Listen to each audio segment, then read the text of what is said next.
नमस्कार। गुजरात विधानसभा चुनाव को लेकर ताजा ओपिनियन पोल ने खलबली मचा दी है, क्योंकि मुस्लिम वोट किस तरफ जाएगा, त्रिकोणीय मुकाबला की संभावना, क्या आम आदमी पार्टी चुनावी मैदान में उतरी है, इसके बाद काफी खलबली है। लेकिन गुजरात चुनाव में प्रधानमंत्री मोदी जी भी अब दौरे के बाद क्या ओपिनियन पोल ताजा सर्वे निकल कर आ रहा है, गुजरात में बीजेपी का क्या होगा, क्या बीजेपी का जीत का जो सिलसिला है वो बरकरार रहेगा, या फिर जिस कार से यहां पर मुस्लिम वोट के सहारे क्या कांग्रेस यहां पर कुछ नया करेगी, क्योंकि कांग्रेस अब अध्यक्ष नए बन चुके हैं। ऐसे में अब क्या आंकड़ा बनेगा, गुजरात में परिवर्तन या फिर खिलेगा कमल। लेकिन अरविंद केजरीवाल नए नए आंकड़े यहां पर निकालते हैं, नए ट्रिक के साथ चुनावी मैदान में है, तो क्या कुछ आंकड़ा उनके पाले में जा सकता है। इस पर 182 सीटों का ताजा ओपिनियन पोल क्या कह रहा है। 12 की अगर बात की जाए, 5 सीटों में से बीजेपी 3, जबकि कांग्रेस को 2 सीटें जाने की संभावना ओपिनियन पोल लगा रहा है। जबकि राजकोट की 8 सीटों में से बीजेपी 3, आम आदमी पार्टी 4 और कांग्रेस को 1 सीट मिल सकती है। और इसके अलावा बात की जाए तो यहां पर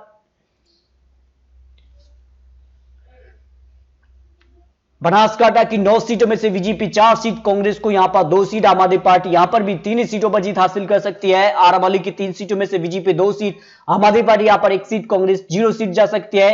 गिर सोमनाथ की 4 सीटों में से बीजेपी 2 सीट, कांग्रेस को यहां पर 1 सीट पर आम आदमी पार्टी यहां पर जीत दर्ज कर सकती है। भावनगर की 7 सीटों में से बीजेपी 3 सीट, आम आदमी पार्टी 2 सीट, कांग्रेस को यहां पर 2 सीटें मिल सकती है। आनंद की 7 सीटों में से बीजेपी 4 सीट, आम आदमी पार्टी को 1 सीट और कांग्रेस को 2 सीटें जाने की संभावना दिखाई दे रही है।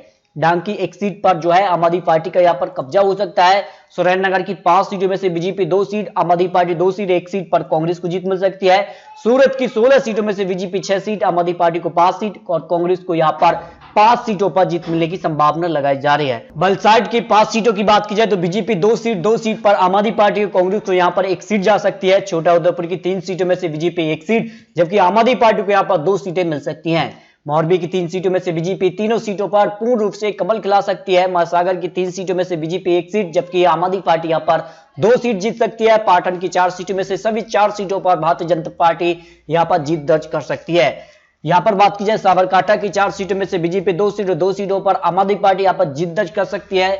जामनगर की 5 सीटों में से बीजेपी 3 सीट और आम आदमी पार्टी कांग्रेस को यहां पर एक सीट पर जीत मिलने की उम्मीद यहां पर लगाई गई है।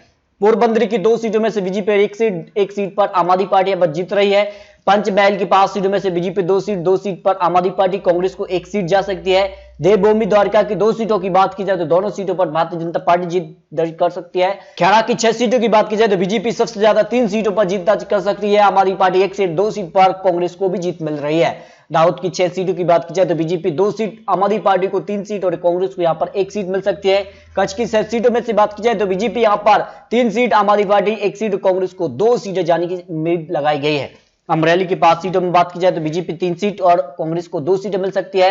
वडोदरा की 10 सीटों की बात की जाए तो बीजेपी 4 सीट, कांग्रेस को यहां पर 3 सीट पर ही यहां पर आम आदमी पार्टी यहां पर जीत दर्ज कर सकती है। जूनागढ़ की 5 सीटों में से बीजेपी 4 सीट और 1 सीट आम आदमी पार्टी के पक्ष में जा सकती है। इस तरह से गुजरात की 182 सीटों का पहला जो ओपिनियन पोल है, इसमें बीजेपी को 103 सीटों के करीब यानी बीजेपी 100 के आंकड़े को पार कर रही है, जबकि आम आदमी पार्टी करीब 31 सीट, कांग्रेस को 43 सीट। अन्य की बात की जाए तो अन्य के खाते में 4 सीटें जा सकती हैं। इस तरह से अगर बात की जाए तो गुजरात चुनाव को लेकर जो दूसरा ओपिनियन पोल निकल कर आ रहा है, इसमें बीजेपी को 114 सीटें मिल सकती हैं, जबकि कांग्रेस 45 सीट, आम आदमी पार्टी यहां पर 22 सीटों पर सिमट रही है। जबकि इसके अलावा अगर बात की जाए तो नवभारत का सर्वे जो ओपिनियन पोल है, इसमें बीजेपी 115 से लेकर 125 सीट, जबकि कांग्रेस 39 से 44 सीट, आम आदमी पार्टी 13 से 18 सीट। अन्य की बात की जाए तो 2 से 4 सीटें जा सकती हैं।